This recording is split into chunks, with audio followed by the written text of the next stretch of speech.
Breaking news చూస్తున్నారు. మదనపల్లి కేసులో నిందితుడి గురించి సంచలనాలు వెలుగులోకి వస్తున్నాయి. తల్లి సంపాదనతో జలసాలకు అలవాటు పడ్డాడు కులవర్ధన్.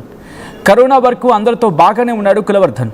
కరోనా తర్వాతే గంజాయికి బానిసై జులాయిగా మారాడంటూ కూడా తెలుస్తోంది కులవర్ధన్. గంజాయి మత్తులు సైకోలా ప్రవర్తించేవాడు అంటూ కూడా అక్కడ ప్రస్తుతం కులవర్ధన్ గురించి మాట్లాడుకుంటున్నారు. కులవర్ధన్ ఇంట్లో ఉంటే ఎప్పుడేం చేస్తాడు అని చెప్పి తల్లి భయపడేదట. కులవర్ధన్ సైకో ప్రవర్తనతో తనకు దూరమయ్యారు ఫ్రెండ్స్. అంటే అతనికి దరిదాపులు ఉండేవాళ్ళు కాదు అతని ఫ్రెండ్స్. తాగడానికి డబ్బుల కోసం తన బైక్తో ప్రమాదాలు చేస్తాడంటూ కూడా అక్కడ మాట్లాడుకుంటున్నట్టు అర్థం చేసుకోవచ్చు. ఎదురుగున్న వాహనాన్ని అంటే ఫర్ సపోజ్ మనం ట్రావెల్ చేస్తూ ఉంటాం, మనకు ఎదురుగా వస్తూ ఉంటాయి వెహికల్స్ని, వాటికి ఢీ కొట్టి వారి నుంచి డబ్బులు వసూలు చేసేవాడట ఈ కులవర్ధన్. కులవర్ధన్ రోడ్డుపై వెళుతూ ఉంటే గజ గజ అమ్మాయిలు ఉడికిపోయేవారట. కులవర్ధన్ ఎప్పుడు చస్తాడా అని చెప్పి ఆ ఊరు వాళ్ళు కాదు ఎదురు చూస్తుంది. ఎవరో తెలుసా? స్వయంగా తనను కని పెంచిన ఆ తల్లి. కులవర్ధన్ ఎప్పుడు చస్తాడా అని చెప్పి ఆ తల్లి ఎదురు చూస్తుంది. తండ్రి చనిపోవడంతో ఓ స్కూల్లో ఆయాగా పనిచేస్తుంది ఆ తల్లి. మద్యం గంజాయిని సేవిస్తూ వాటికి బానిసైపోయాడు కులవర్ధన్. ఈ క్రమంలోనే తల్లికి చుక్కలు చూపెట్టేవాడు కులవర్ధన్. కొడుకు ఉన్నాడన్న సంతోషం కన్నా కొడుకు ఉన్నాడు అన్న భయమే తల్లిలో ఎక్కువట.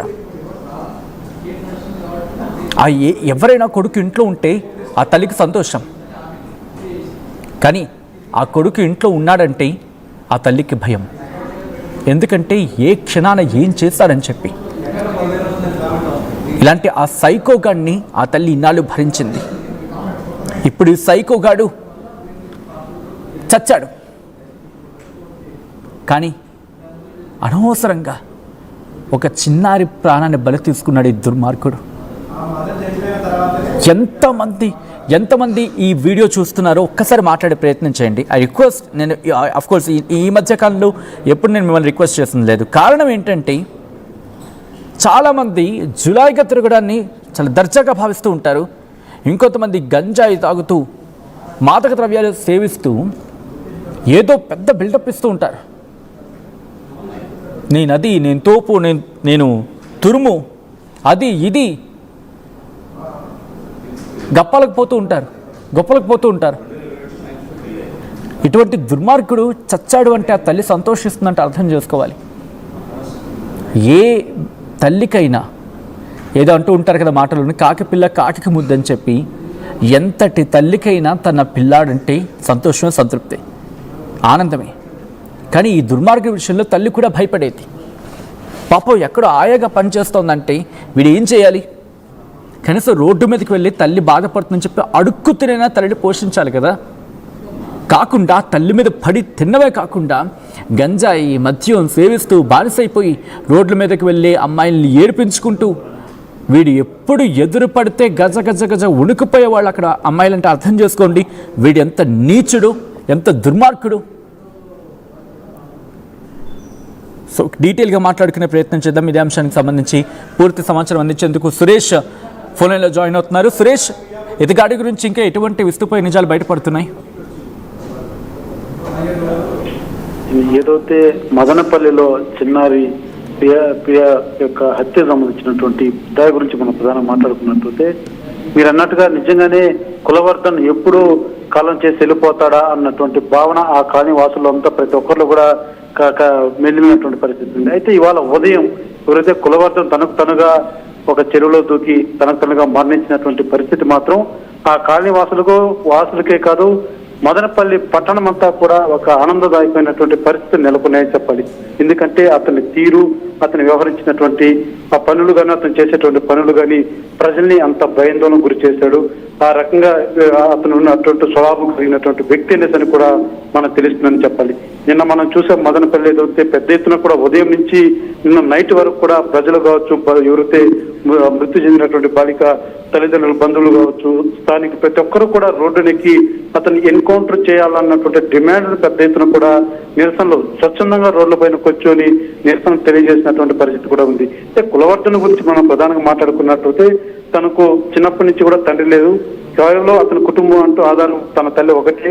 ఆ తల్లి కూడా ఇతన్ని చూస్తే గజగజ వణికేటువంటి పరిస్థితిలో ఆ తల్లి కూడా జీవనం సాగిస్తుంది. అయితే ఎంత క్రూరుడైనా కూడా కన్న తల్లి ప్రేమ అన్నది మనకు తెలిసిందే. అయితే ఆమె కూడా కొంతవరకు ఎన్నిసార్లు చెప్పినప్పటికీ కూడా అతను ఏమాత్రం ఆ తల్లి మాట వినేటువంటి వాడు కాదు. ఈ విషయానికి ఎదుటే మన అమ్మాయి బాలిక చరిత్ర అతను మృతి పెట్టినటువంటి బాలిక విషయం మనం కూడా ఒక ప్రధానంగా ఒక వాదన వినబడుతుంది. ఆ రోజు నైట్ కూడా ఆ తల్లి చూసి భయపడి కూడా తన సెల్ ఫోన్ అన్ని వదిలేసి పరారైనట్టుగా కూడా స్థానికులు తెలియజేస్తున్నారు. ఎందుకంటే తన కొడుకుని చూస్తూనే ఒక మృగాన్ని చూసినటువంటి భావన ఆ తల్లికి కలిగేది. అంత భయంకరమైనటువంటి వ్యవహారం శైలి ఈ కులవర్ధన్ది. అయితే గతంలో కూడా అనేకమైనటువంటి వివాదాస్పదమైనటువంటి వ్యవహారాలు కూడా కులవర్ధన్ చేశాడు అంటూ కూడా అక్కడ ఉన్నటువంటి స్థానికులు అంతా కూడా తెలియజేస్తున్నారు. పదే పదే ఎప్పుడు చూసినా ఏదో రకమైనటువంటి గొడవలు పెట్టుకోవడం, తనగా వచ్చి రోడ్డున వెళ్ళేటువంటి వారితో కూడా వచ్చి కయ్యానికి కాల్చివేటువంటి రకం ఈ యొక్క కులవర్ధన్. అయితే చిన్నారి జీవితాన్ని ఉన్న ఫలంగా 100 ఏళ్ళ భవిష్యత్తు ఉన్నటువంటి ఆ చిన్నారి జీవితాన్ని ఈ రకంగా నిలివేసినటువంటి దుర్మార్గుడు ఎప్పుడు పోతాడని మేము అనుకున్నాం. ఈ రకంగా మాకు న్యాయం జరిగిందంటూ కూడా ఇవాళ మదనపల్లి పట్టణంలో నడి సెంటర్ లో కూడా టపాకాయలు పెరుస్తూ స్వీట్లు కూడా పంచుకున్నారు. అంతటి ఆనందం వ్యక్తం చేశారు. ఎందుకంటే ఒక చిన్నారి మృతి మనకెందుకులే అనేటువంటి వాళ్ళు కూడా ఎందుకు అనుకోకుండా ప్రతి ఒక్కరు కూడా రోడ్ల మీద నిన్న బెటాయించినటువంటి పరిస్థితులు మనం చూసాం. కులవర్ధన వ్యవహారం అంతా కూడా నిత్యం కూడా మద్యానికి బానిస, చిల్లర చేష్టలు, ఈ రకంగా అతని జీవన విధానం సాగిస్తున్నవాడు. తనకు డబ్బులు కూడా ఏదైతే ఆ తల్లి ఏదో పనిచేసుకుని ఒక ఆయాగా పనిచేస్తుంది ఒక కళాశాలలో, ఆమెకు వచ్చేటువంటి డబ్బులు కూడా గుంజుకొని తాగుడుకు బానిసైనటువంటి వ్యక్తి కులవర్ధన అని చెప్పాలి. అయితే ఈ యొక్క వ్యవహారంలో మాత్రం ఇవాళ కులవర్ధన్ తనకు తనగా చనిపోయినటువంటి పరిస్థితి మాత్రం ఆ కాలనీ వాసులకే కాదు నగర వాసులకంతా కూడా ఎంతో ఆనంద వార్తలాగా కూడా వాళ్ళంతా ఆనందం తెలియజేస్తున్నటువంటి పరిస్థితి ఉంది. సచిన్, ఆల్ రైట్, ఒక్కసారి మీ లైన్లో ఉండే ప్రయత్నం చేయండి. సురేష్, మొత్తంగా అయితే మాత్రం ఈ కథనం అందరి గుండెల్ని మెలిపెడుతోంది. మదనపల్లి చిన్నారెడ్డి దారుణంగా ఆమెపై అత్యాచార చెబుతూ ఉంటేనే కాస్త గొంతు తడబడుతున్నట్టు అర్థం చేసుకోండి. మదనపల్లి ఘటనలో ఒక్కసారిగా ఆ దుర్మార్గుడు ఆ చిన్నారి మీద లైంగిక దాడికి పాల్పడమే కాదు, లైంగిక దాడికి పాల్పడిన తర్వాత ఆ సందర్భంలోనే ఎంత నరకం చూస్తుంటుంది ఆ చిన్నారి. అసలు మాటలు మాట్లాడాలంటేనా నోరు తడబడిపోతుంది. అంత ఆ బాధను తను ఎంత పడుంటుంది. అక్కడతో కాకుండా ఆ బాధ తను అనుభవిస్తూనే ఆ చిన్నారిని తీసుకెళ్ళి నీళ్ళ డ్రమ్లో కుక్కేసి ఊపిరాడకుండా చేసి ఆ చిన్నారిని అంత దారుణంగా పొట్టన పెట్టుకున్నాడే. అటువంటి దుర్మార్గుడు వాడి సైకిక్ మెంటాలిటీ గురించి మాట్లాడుకుంటూ ఉంటే ఒళ్ళు గగురుపాడు